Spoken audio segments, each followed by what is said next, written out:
Yo, we got Keisha, you know, Keisha mom's crackhead. We got Keisha mom's house, so we be up in there. We be fucking, we be smoke weed. We got a PlayStation. You know what I'm saying? We got a hoopty. We got, you know, we go to the liquor store, get liquor for it, son. We be there every day.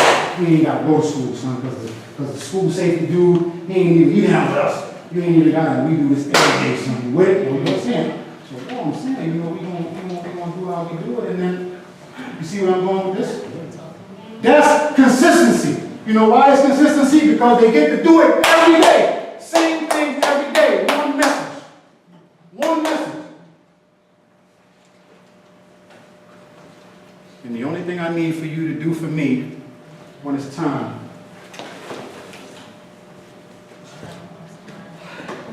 There you go, right there. What do you mean you ain't want? Son, look at everything I did for you. What you mean you ain't want?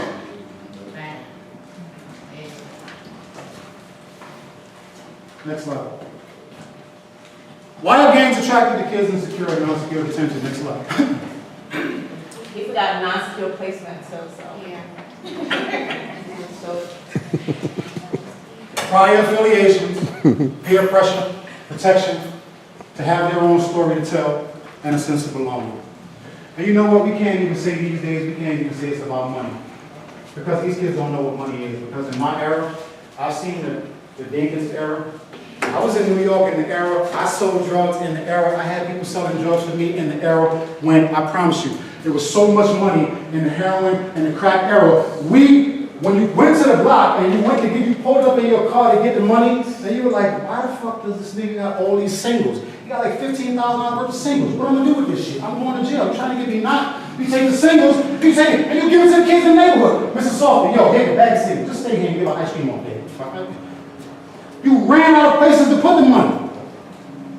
I can show you countless cases from the 80s and the 90s where they ran into the projects and found $600,000 cash, $2 million cash.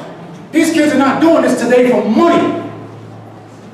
So if they're not doing it today for money, then what that says is that we can intervene.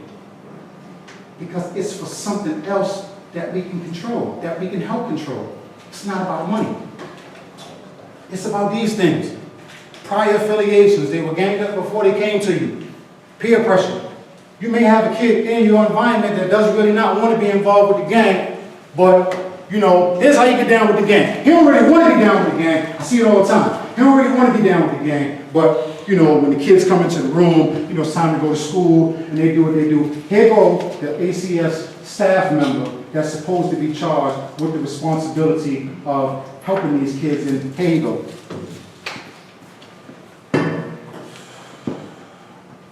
Yeah, yo, you know, y'all do y'all work, man. You know, y'all do y'all work, man. You know, like, that's what it is. Nah, you can't do that. Put your foot down, put your foot down. Nah, listen to her, man.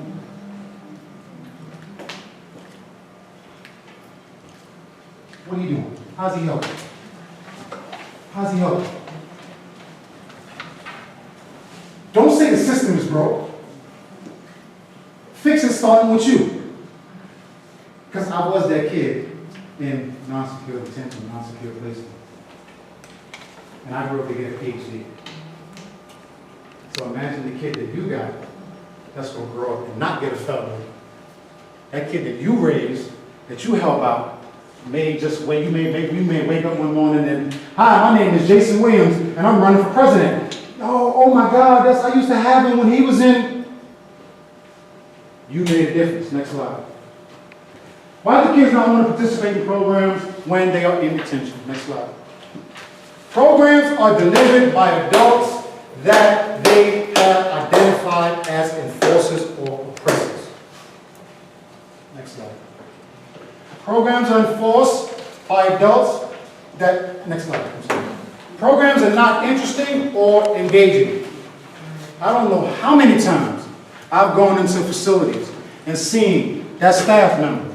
We've gotten this down to a science, and that science is so precise that when we go to workforce development programs and we go to other programs, sometimes I don't even need to go in the building to tell you what's going on. I can look at how the participants are hovering around outside, how the staff members on their smoke break.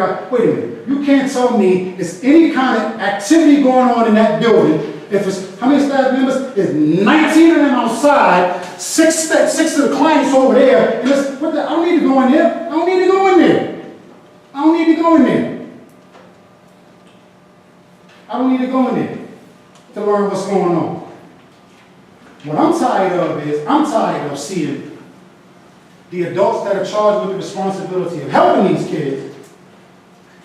You really got this job to help these kids because the degree that you got in college, they ain't hiring in that field. So you needed a job to pay your bills or pay your mortgage, so you decided to do this. And all these kids are slipping through the cracks.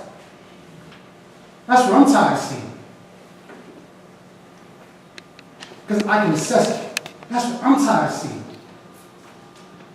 You got a degree in marketing. You got a degree in rocket science. You got a degree in making burgundy shoes. You don't give a damn about these kids. I'm not telling you not to get a job.